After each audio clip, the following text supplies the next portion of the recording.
Now we're just a couple of weeks away from the transfer window opens in January. Some clubs will be doing business, some won't. Curbs, let's start with the ones that absolutely desperately need to get the chequebook out in January. Well, it's going to be the bottom 3 or 4 teams. I mean, they're the ones that, 3 or 4, 5 bottom teams, they're the ones that normally go into this transfer market needing to bring something in. And quite rightly so, because, you know, if you're in that bottom 3, the pressure's on. You mustn't go down because of all the financial implications. So you can see them bottom 5 desperately trying to do business. Yeah.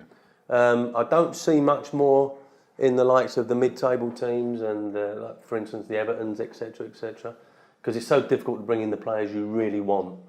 At the top end, depending on the financial situation, fair play situation, I think Man City may be forced into doing something. Because of the Aguero and Xhaka injury? Well, yeah, and the fact that they're letting Negredo go, which I think we all was a bit surprised. Yeah. But I think probably at centre-back. I think Company now is in a position where he needs to be shut down and got right. And it's such an important time with all these games coming up and Champions League football. So I think that perhaps out of all of them, I don't know about Arsene, he reluctantly never goes into... He rarely does that. It's a tough market. At a top team, because you get held to ransom. Yeah. If you want a top player, you're going to have to pay top money. Invariably, it's the bottom 5 or 6 clubs. And they will try and buy their way out of trouble. But in this transfer window, you only ever get... This is sad, probably not the right thing to say, but you only get players that no one else wants. Mm-hmm. In some respects. Speaking from experience there. Absolutely. Because... Have you had your fingers burnt in January? Yeah, because you need to bring people in and you need to bolster that squad. But if they don't want them, what you know, do you understand what I'm saying? Like the top 4 or 5 clubs don't buy, invariably don't really buy anyone because they want players everybody else wants. Yeah. And do you understand those players what I'm saying? that we're talking about, at the top end, are generally in the Champions League and therefore tied to a club that should be in the knockout stage. Yeah. So that's a tough market. But there are ones, I spoke to Jose last night actually, and he said no players in, no players out. So forget Chelsea for a second, but what about Manchester United? I think they neglected their defensive responsibilities in the transfer window. But top heavy, but there are 1 or 2 players that could come in. We go Daniel back. Klein at Southampton, at a right back situation. He's not in Champions League football. Southampton may well be tempted, or not? I don't think. They don't have an imperative to sell, so I think they'll keep him Klein till the summer. I think also what Manchester United are finding out at the moment is that they can finish 3rd, which is their target this season. They can do that with the team they've got by, I don't know, football is such a psychological game, and even though you look at Manchester United's defence and you think that's as bad as anything in the top half of the league, the team gets away with clean sheets. The team got a clean sheet against Liverpool. As a unit, they're still frightening. They're frightening teams. Going forward, they are. I mean, they're not going to keep getting away with it, though. Yeah, that's. You know, they're not too dissimilar for Liverpool last year, aren't they? 6 games now, and they've conceded. Manchester United, I don't know how many they've conceded. 3 or 4. 3 or what? That is it. Because it's a team game. And I don't know whether it's because teams are scared to attack them because they're scared, you know. I mean, Arsenal can't let them. Liverpool. I think Manchester United have been lucky. I think Southampton should have got something out of the game. Right. I think that the chances that they've if they give those chances to Aguero or Costa, it's ended up in only one place. Manchester United need, you know, a back 4. They don't need a back 5 because they've got one of the best goalkeepers in the world. But they do need a back 4. They can wait till the summer for Klein. They can get by with the wingers playing at full back. It's working brilliantly. Valencia and especially Ashley Young. I mean, who would have thought he was a left wing back? Ashley Young's the new Dirk Kuyt, isn't he? The guy who can play left back or score, you know, work the front for you. So you know, that's going fine. So they can keep their money and buy the players they really want, which is Hummels. Vlaar's available. I mean, they might be able to get him for Who? Ron Vlaar.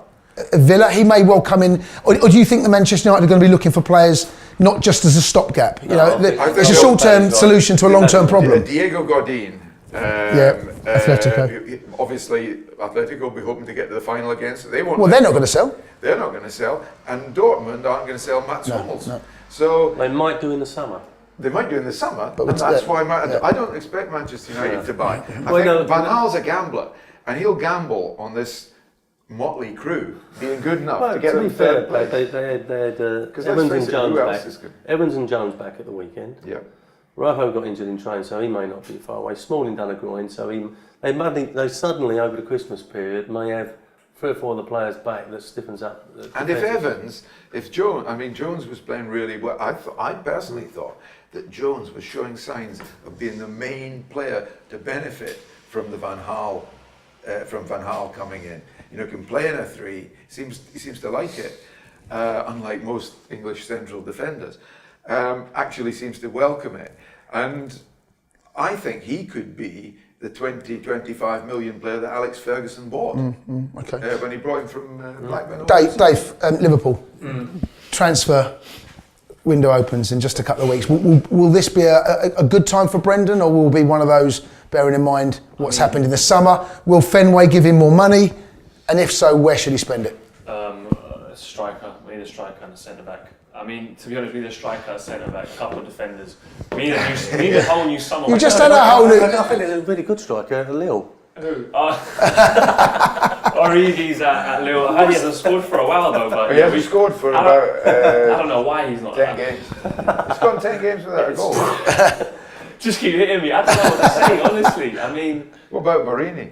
Well, he's out of favour now. I'm not a fan of him. But that's what I'm saying. Like, we're at that point where everyone wanted Barini out. We were taking a piss out of him last season. You know, at the games, kind of like chanting, taking a mic. You know, on Twitter, on social networks, Barini was the laughing stock. And now it's put Barini on. We want Barini to play. Yeah. I think that just goes to explain how bad the situation That's how bad it has is. developed. I mean, who we're going to bring in? I don't know what's happening to Lovren. He could not read a ball coming at him if it was. It's taken time to literally thrown adjust. at him. It's poor. I mean, Mignolet, where he is, Jones. It's like someone's playing FIFA with him. He's just everywhere. So I mean, we need. I don't know where to start, honestly, but I feel we do need a striker because Sturridge is not reliable in terms of injuries. Balotelli, he needs to go out. I was happy when he came in. I thought, no, Brendan could change him, but no one can change Balotelli. That guy needs his own sitcom or something. And I say bring in a striker and a good centre It'd be back. interesting to see if another mug comes along for Balotelli. Someone will take Well, him. who knows though? He might switch on against Arsenal. Well, Torres is available. I'll take. Honestly, I'll take Torres back. Well, you laugh, I'll take but him you know back. it's you get him on. You get him on loan. I mean, I'll take him back. I think we could. you'd rather have I bet you'd rather have Andy Carroll than Balotelli. Yes, I would. And I was slating Andy Carroll a few years ago, killing him. But now, come back, mate. Downing as well. Yeah. I don't know what to say, mate. We'll see. But hopefully, a good centre back. Or It's or amazing how you've got our Liverpool fans have gone from It's an emotional roller coaster. 6 months. 6 months, mate. I was crying in a pub when he lost to Chelsea. Against Norwich, I was thinking we're going to win the league. Yeah. And now I'm saying put Barini on. What's next? I don't know. the life of a football fan. Yeah.